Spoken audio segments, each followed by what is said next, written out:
Ang tawag dyan, power of two. May invite ka, wala. Pero dumami ang tao. Unti-unti. Yung iba pinagpala, ang aga nag-join eh.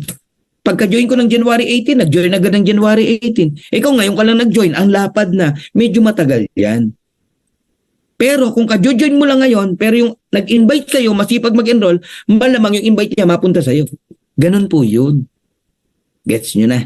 Okay?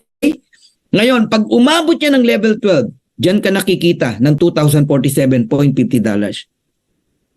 Not one, but month after month after month. And that is 113,000 pesos.